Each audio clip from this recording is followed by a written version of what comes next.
வணக்கம் நண்பர்களை, நீங்கள் பார்த்து கொண்டு இருப்பது உங்கள் குங்குமம் ரிவ்யூ. சரி வாங்க வீடியோக்குள்ள போய் என்னென்ன நடக்க போகுது அப்படின்னு சொல்லிட்டு பாத்தீங்கன்னா, கரெக்டா அதிரடியான சண்டை இதுக்கு மேலதாங்க ஆரம்பம். இதுக்கு மேலதானே ஐயா கெத்து காட்ட போறேன் அப்படின்னு சொல்லிட்டு நம்ம இலக்கியா போயிட்டு அஞ்சலி கிட்ட பேசின்னு இருக்கேன். அஞ்சலி, உன் வாழ்க்கையில செகண்ட் சான்ஸ் கொடுத்துருக்கேன்.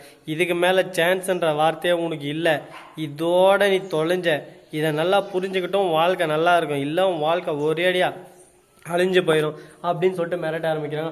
ஐயோ இல்லையா, என் தாலி மேலே சத்தியமாக சொல்கிறேன், இதுக்கு மேலே உன் விஷயத்துலேயும் தலையிட மாட்டேன், இந்த வீட்டு விஷயத்துலேயும் தலையிட மாட்டேன். நான் உண்டு என் பொழப்புண்டுன்னு சொல்லிட்டு நான் சிவனேன்னு ஏன் பாட்டுக்கிறேன். என்னை விட்டுருன்னு சொல்லிட்டு காலில் வந்து கதறா. காத்துக்கிட்ட மட்டும் இந்த விஷயத்த சொல்கிறாருன்னு சொல்லிட்டு மைண்ட் வாய்ஸ் என்ன கேட்குன்னு எனக்கு தெரியும். இந்த இலக்கிய திறந்தவே மாட்டாளா, அவளுக்கு அருள்வெளியா நான் மக்கு மட சாம்பிரானியா எப்போ பார்த்தாலும் இதே மாதிரி பண்ணி பண்ணி பண்ணி பண்ணி தான் அந்த அஞ்சலி தலையில் ஏறிக்கான்னு ஆன்னு இருக்கா. திருப்பியும் அதே பண்ணிருக்கா.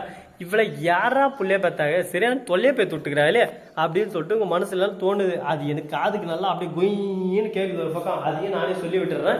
இந்த இலக்கிய திருந்தவும் மாட்டாங்க. அஞ்சலி திரும்பவும் அவளோட ஆட்டத்தை ஆரம்பிக்க தான் போடுறா. மாசு மரணம் தப்பு தரணும் அப்படின்னு சொல்லிட்டு நம்ம அஞ்சலி ஒரு பக்கம் திரும்ப சீன் போட ஆரம்பிக்க போறாங்க. அதுக்கப்புறம் இலக்கிய வந்து அப்படியே ஐயோ சொத்து விஷயத்துல இப்படி பண்ணிட்டோம் அப்படி பண்ணிட்டோம், இவ்வளோ காப்பாற்றணும் அவ்வளோ காப்பாற்றணும் அப்படின்னு சொல்லிட்டு தெரிய போறா. அப்பயும் திருந்த மாட்டாங்க. இந்த டைரக்டர் சரியில்லையா இல்லை இந்த இலக்கியா சரியில்லையான்னு சொல்லிட்டு எனக்கு ஒன்றும் புரியல. உங்களுக்கு யார் சரியில்லைன்னு சொல்லிட்டு மறக்காம கமெண்ட் செக்ஷன்ல சொல்லி விட்டு போங்க. அது மட்டும் இல்லாமல் நிறைய பேர் வந்து நீ பேசுறதுனா சரியில்லைன்னு சொல்லிட்டு சொன்னாலும் சொல்லுவீங்க. அது ஒரு பக்கம் போயிட்டு இருந்தாலும் மறுபக்கம் என்ன நடக்குன்னு சொல்லிட்டு பார்த்தீங்கன்னா டிஸ்டர்பன்ஸ் அதிகமாக ஒரு பக்கம் வந்துகிட்டே இருக்குங்க. அதெல்லாம் நம்ம பார்த்தாலும் வாழ்க்கையில் எப்படி முன்னேறணும் அப்படின்னு சொல்லிட்டு பரபரப்பாக முன்னேறத்தை மட்டும்தான் பார்க்கணும். அப்படியே டக்குன்னு அப்படியே சைடில் வந்து நின்று அப்படியே தொல்லை மாதிரியே வந்து நிற்பாங்க பார்த்தீங்களா. இதான ஒன்று பண்ணவே கூடாது. மனுஷன் அப்படியே வந்துடுவாங்க. சரி அப்படி ஒரு பக்கம் போயிட்டு இருந்தாலும் மறுபக்கம் கரெக்டாக நம்ம காத்து இருக்கால அவர் இருந்தாரு என்ன பண்றான் அப்படின்னு சொல்லிட்டு பாத்தீங்கன்னா எல்லாத்தையும் ஒரு பக்கம் முடிஞ்சிருச்சுடா, இதுக்கு மேலதான் பிரச்சனை எதுவுமே இல்லை அப்படின்னு சொல்லிட்டு சந்தோஷமா ஒரு பக்கம் தான் மனைவி கிட்ட பேசலாம்னு சொல்லிட்டு போறாரு. ஆனா அந்த சமயத்துல தான் அஞ்சலி பிரெக்னென்ட் ஆகிற விஷயம் தெரிய வரப்போகுதுங்க. எப்படா அப்படின்னு சொல்லிட்டு பார்த்தீங்கன்னா அஞ்சலிக்கு பைத் வலி தாங்க முடியல. உடனே நம்ம கார்த்தி இருந்து ஹாஸ்பிட்டலுக்கு தூக்கின்னு ஓடுறாரு.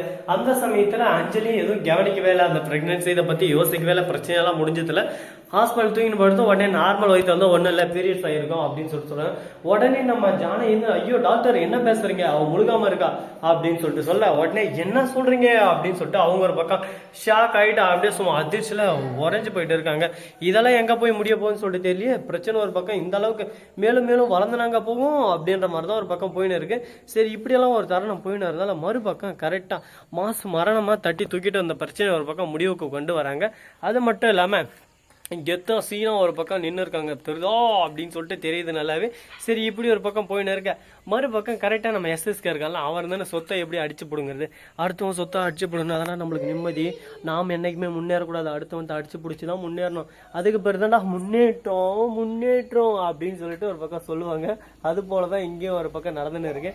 இந்த மாதிரி ஆளுங்களால என்ன பண்ணுறது எது பண்ணுறதுன்னு தெரியாமல் மறக்காமல் எஸ்எஸ்கேவை என்ன பண்ணலாம்னு சொல்லிட்டு விட்டு போங்க. சரி அது மட்டும் இல்லாமல் நம்ம சேனலை சப்ஸ்கிரைப் பண்ண நண்பர்கள் சப்ஸ்கிரைப் பண்ணுங்க, லைக் பண்ணுங்க, ஷேர் பண்ணுங்க, டிங் டிங் பெல்ல தட்டி விட்டு போங்க. அப்பதான் நான் போற அடுத்த வீடியோ உடனுக்குடன் வரும். மிக்க நன்றி. தேங்க்ஸ் ஃபார் வாட்சிங். Tata, see you. நன்றி, வணக்கம், வந்தனம், வருக.